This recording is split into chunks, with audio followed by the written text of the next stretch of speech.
For last year alone, over 25 billion profit has been made by this company. Who are the beneficiaries? Are the executives, are the shareholders, are the managers. Workers are getting absolutely peanuts. Babeke phansi izixhobo abasebenzi bemanyano yesinyithi iNUMSA abasebenza kumzi-mveliso wemoto iFord kwaye le manyano ityhola le nkampani yakwaFord ngokubamba uzwi lakhe. Usapho lakwaRhalgane eGqulu eLibode eMpuma Koloni luthi linzulu inxeba lokushiywa ngamalungu amathathu athi abulawa ngendlela engenalusini ngo-2021 indoda ebincuma nomnye wamaxhoba.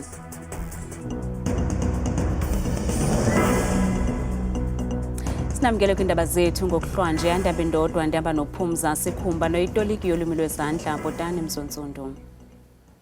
Imanyano yabasebenzi besinyithi iNUMSA ityhola inkampani iFord ngokubanga uzwi lakhe okuza njengoko le nkampani ingafuni ukubamba ingxoxo ngokuphathelene nokohlulelwa kwabasebenzi ingeniso eyenziwa yiyo. iNUMSA ithi le nkampani yenze ingeniso ebalelwa ngaphaya kwe-25 billion yeedollars zaseMelika kulo nyaka uphelileyo. Kungoku nje elinyathelo lale nkampani yakwaFord lokungafuni ukuza etafileni likhokelele kugwayimbo nalapho abasebenzi baye bangungelana kwiofisi zayo eSilverton ePitoli.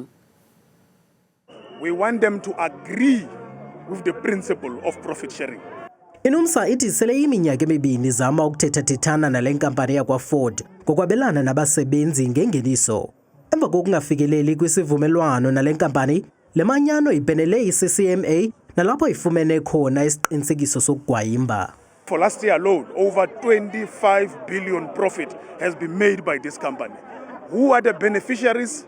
Are the executives, are the shareholders, are the managers. Workers are getting absolutely peanuts whilst they are working for a multinational company like Ford. So we are on a permanent struggle until they come to the senses and negotiate with workers.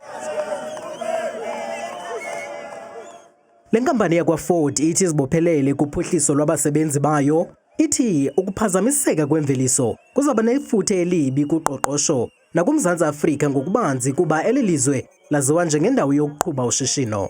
And the court to dismiss this application with cost, because in our view this is nothing else but an abuse of court processes. There is no merits in their application. They are abusing the industry agreement, they are abusing the Labour Relations Act and misreading and misinterpreting the very same agreements. iNUMSA ithi iza kunika ingxelo kubasebenzi ngezigqibo zenkundla yabasebenzi ngoLwesihlanu ngaphandle kweofisi zakwaFord.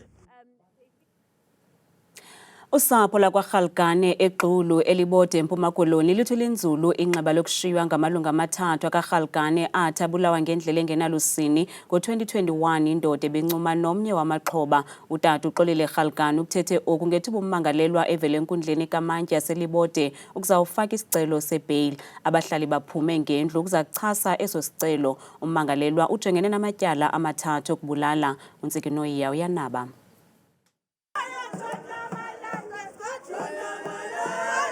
Abahlali baseGqulu baphume ngendlu ukuza kugcwala emswaneni nosapho lakwaRhalgane bebongoza inkundla kumbhalo kumaphekepheke ukuba mayiqinisekise ukuba ummangalelwa akayifumani ibheyile.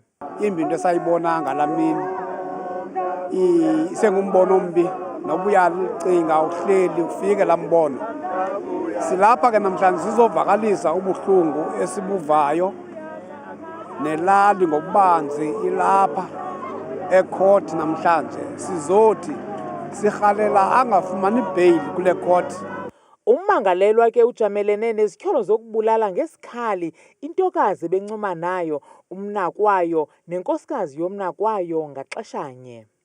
Umbulali ukhupha insongo ezikhupha through telephonically ngoba enabantu abanenamba zabo abangaphandle uyacommunicator ne-outside world esejele ekhupha izigogriso zobulala amangqini ekhipha izigogriso zobulala abantu befamily whom they believe bangabo abakhosethu uba aze abo uyavalela ukholelwa ukuba ngabe usephumile ngaphandle uba ngaba ubengekho abantu abamncedisayo. That's why silapha ke namhlanje kubantu abavaleleyo ababehlali ngaphakathi eWellington babuye nezinto ebanikeze ilist zabantu athi xa iphuma namhlanje abe uyababulala.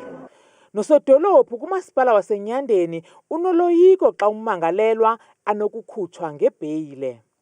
I'm here to pledge my support This is Xolo village that has been terrorized by this man. We're all here to say no bail to a man who has victimized the people of Xolo, allegedly killed 3 of them. Singabahlali siyacaphuka. Sinenhliziyo ezibuhlungu ngokubulawa kwabantwana bethu. Nathi singomama nabantwana abancinci. Abantwana bashiya abantwana babulawayo bashiya abantwana abancinci. Nabantwana bakomnye nabantwana bakhubazekileyo. Siyacaphuka sinomsindo. Asiyifuni ibail kumpondo. Sicela ibail angayinikwa ngurhulumente. Eli tyala limiselwe umhla we-11 kuJulayi nalapho kulindeleke ukuba ummangalelwa aqhubeleke nokufaka isicelo sebheyile ze emva koko lifuduselwe kwinkundla yengingqi yaseMthatha apho lizawuchotshelwa khona ngomhla we-13 ne-14 ku-Agasti. Ummangalelwa uphindiselwe eziseleni. Kwiindaba zethu kuChannel 163 ngokuphathelwa Newsroom Africa, Ndinguntsiki Noyiya kwinkundla kaMantyi yaseLibode eMpuma Koloni.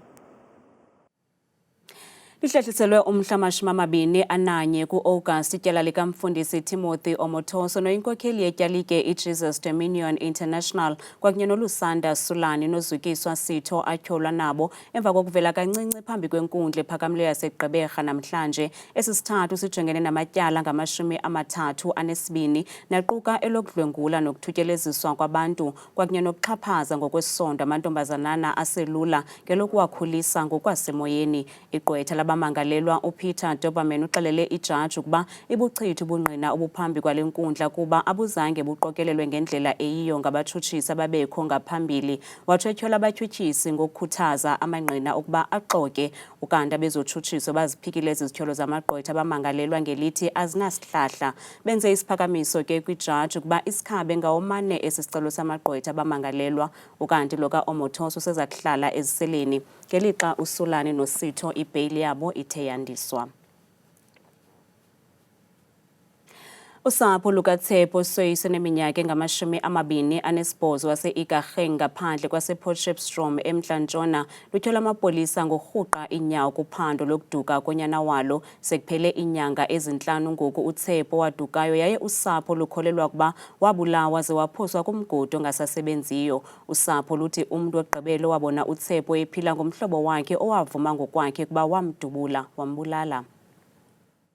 Usapho lukaTshepo luvakalise ukungaxoli ngendlela amapolisa asebenza ngayo kwityala lokuduka konyana walo. Sitsho njalo kuba kunobungqina obuvelileyo obuninzi bokuba uTshepo wayethe xa enokuduka ze simbuze kumhlobo wakhe uPhuka. Ngelo xesha ke sasingamazi ukuba uPhuka ngowaseForshville. Thina sasicinga ukuba ngowaseKlerksdorp apho ebeqhele ukuya khona uTshepo. So Phuka utyiwa thagele icala umbona mokhodi. uPhuka beniqala ukumbona enkundleni njengomrhanelwa wesihlanu. Wayichaza inyani yena nomhlobo wakhe ongumrhanelwa wokuqala ukuba bambulala uTshepo ze bamlahla kweminye imigodi abangafuni ukuwukhomba.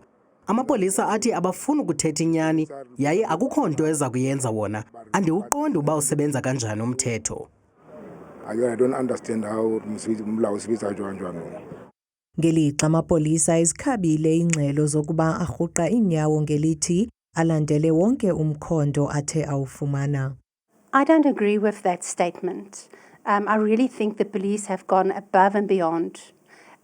We have even acted on, as I said, a dream by the mother, which is not factual, to go and search for the body. We've really gone above and beyond. Amapolisa akwathe awakwazi ukusebenza ngondiva kungekho bungqina obubhaliweyo. Kwiphulo lokuphuhlisa uqoqosho lwasemaphandleni urhulumente waKwaZulu-Natal unikezele ngeegusha zohlobo lwemerino kumafama nakwicandelo loboya emzimkhulu kwisithili iHerigwala kweli phondo. Kuyakholelwa ukuba eli nyathelo liza kunyusa ingeniso lamafama kule ngingqi. Amafama kwisithili iHerigwala KwaZulu-Natal abenenyweba yokundwendwela ngumphathiswa wezolimo namhlanje nalapho lamafama anikwe inkxaso yeegusha eziluhlobo lwemerino noluza kuthi luncedise ekukhuliseni ingeniso yamafama emaphandleni kushishino loboya. Umphathiswa wezolimo kweli phondo uthi bakhethe esi sithili kuba sihleli kakade sinamafama aphuma izandla. The reason why we have chosen this area is because the area is cold and people here are producing wool and they are making a lot of money in the whole of KwaZulu-Natal. They are the best producers here. Ojongene namafama kule ngingqi uthi olu hlobo lwezigusha lukhethekile kwaye le ngingqi ikulungele ukukhulisa olu hlobo lweegusha. Yes, they also participate in the meat production, but mainly their main focus is on wool production. So these are merino rams. These are Doni merino rams. So they are adapted to this area because this area is cold. Uzipho Dzanibe nongumfama uthi ikhona imingeni abajongene nayo abanqwenela inikwe ingqwalasela ngurhulumente. Silokhu sikhasa since yaqala ama-project wethu asikaze sifikelele ekutheni imarket yethu mhlawumbe abafuyi bezimvu bashintshe babe ama-commercial farmers. Ikhona nje ukusibambile lokho kodwa uma ngase mhlawumbe sibe nale plant yokuprocessa kungashintsha kakhulu impilo zethu nokudala amathuba emisebenzi. Inkulu baphathiswa eliphondo uMnumzana Thami Ntuli beyinxalenye yolunikezelo lwezigusha kule ngingqi. Kulindeleke ukuba ikhabhinethi ithi thaca izinto eziphambili ezakwenziwa ngurhulumente kulawulo lwakhe lwesixhenxe kule veki izayo okubhengezwe ngumphathiswa kwi-ofisi yobongameli uNkosikazi Khumbudzo Ntshavheni ngethuba lenkomfa nonondaba eKapa eNtshona Koloni namhlanje. Umphathiswa kwi-ofisi yobongameli uNkosikazi Khumbudzo Ntshavheni unqinile ukuba umlawuli jikelele kwi-ofisi yobongameli uBila Isoma ehlola imigaqo-nkqubo yamaqela urhulumente ubambiswano ze kubhengezwe imiba ekuza kugxilwa kuyo kule migaqo-nkqubo kwilarhotla kule veki izayo. To give effect to the signed statement of intent as signed by the parties to the GNU, the Forum of South African Directors General, commonly known as FOSAD, which is chaired by the Director General in the Presidency, have undertaken work of analyzing the manifestos of the parties to the GNU and will submit a proposal for consideration and adoption at the Cabinet Lekgotla scheduled for next Thursday. UNtshavheni uthi umongameli kunye nabaphathiswa mabathathe izigqibo ezibalulekileyo kwiintlanganiso zekhabhinethi ukuze ziphunyezwe.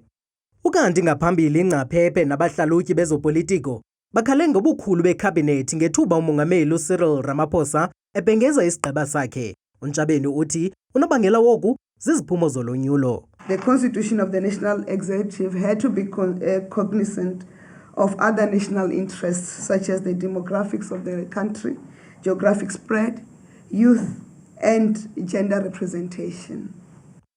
Kusenjalo umongameli welo Mnumzana Cyril Ramaphosa kulindeleke abhengeze inkqubo yokusebenza yalo rhulumente wobumbano xa kuvulwa ipalamente ngomhla we-18 kule nyanga. Umphathiswa wezemfundo esiseko omtsha uSiviwe Gwarhube uthi kulungele ukuphucula elisebe kwaye uthi ufuna ukuqinisekisa ukuba abafundi baxhotyiswa ngemfundo kwinqanaba eliphezulu uthi uza kusebenzisana neemanyano zabasebenzi ngeenjongo zokuqinisa elisebe. And to the best of my ability, so help me God. Esinye sezithembiso zomphathiswa omtsha wemfundo esiseko kukuziphelisa izindlu zangasese zemingxunya ezikolweni kwaye uthi uza kulinyusa izinga lokufunda nokubhala ezikolweni zeli. It is a big task, but I think that it is not insurmountable. I think that we've got to firstly triage what are some of the key priorities. And as you mentioned, one of the things that we've got to look at is literacy and numeracy in our schools and making sure that children and learners are able to read for meaning.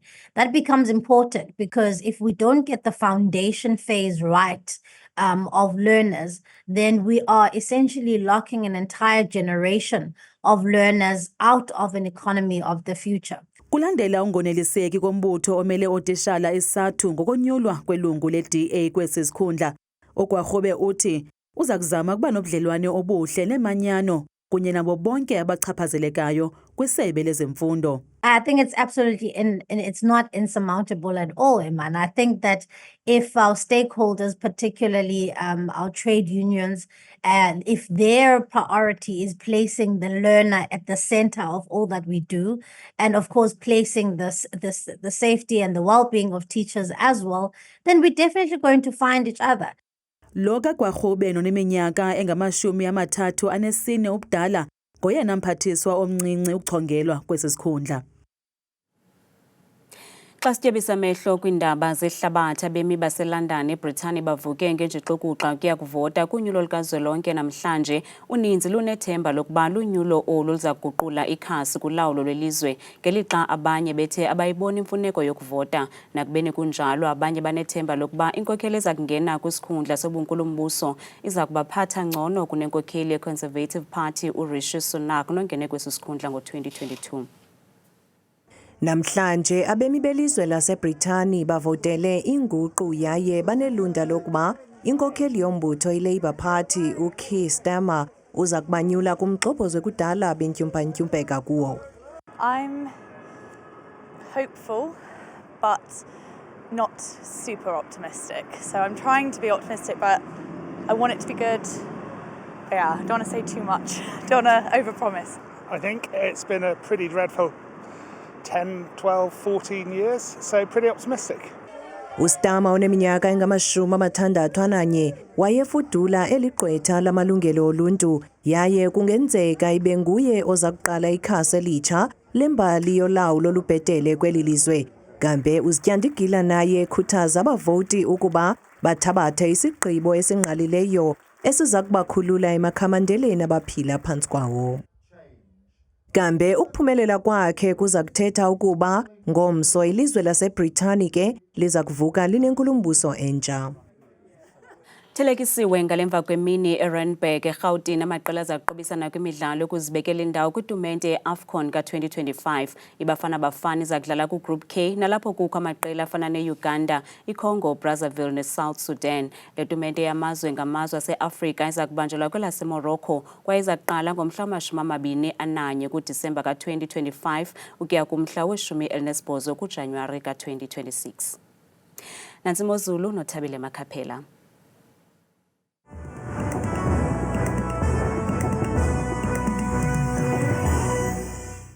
Enkosi kakhulu kuwe Madikela noNcuthu apho kwideska yenu yendaba ndiyakubulisa nawe mbukeli wam apha ekhaya ndikwamkele bethuna kwelam kaloku iqonga elikhulu lona kaloku lele mozulu mna ke ngegama ndikuThabile Makhaphela uMamthembu. Nantsi bethuna imozulu. Sizeke sivule mbukele ekhaya ngokuphawula kaloku iziganeko zakutshanje zemozulu kakhulu kukubanda ukutshisa nemimoya apha eMzantsi Afrika. Siyabona imeko phaa intle kakhulu, siyabona kakhulu xhaphakele futhi ilanga phaa kumazantsi eRhawutini noxa kubanda phaya ngela xesha lasekuseni phaa bevuka kakhulu ngengqele emangalisayo phaya ka-2 phaya kwiindawo ezinintsi fezile phaa neziphaluka kodwa kuphole kamandi phaya xa beqhuba nemini yabo ngelashumi nje likhatshwa kaloku sisicela mbukele ekhaya masiqwalasele ngokubanzi amaqondo wakho phantsi naphezulu. Sivule phaya ephondweni laseMpuma Koloni ngomso eRhafu kubanda kakhulu phaya ngala 3 degrees. Sibikwe imvula phaa namafa axhaphaka kakhulu ngala 13 degrees xa besonga imini yabo yangomso.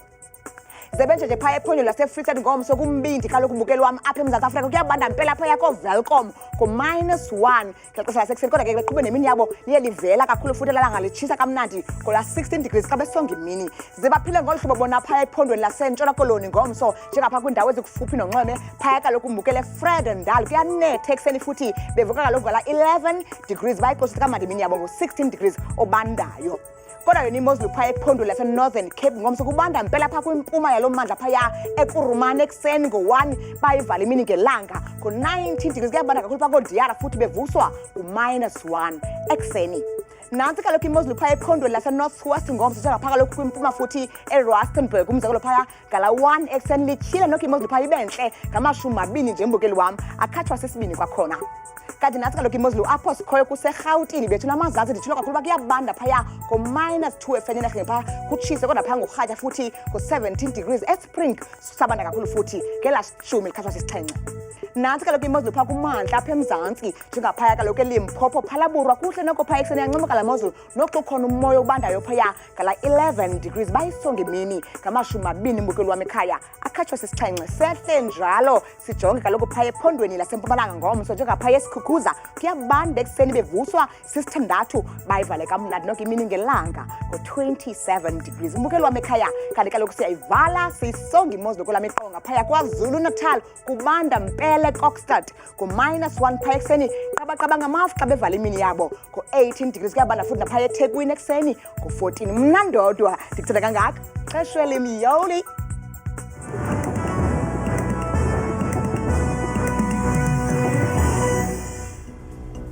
Kamnandi mawethu.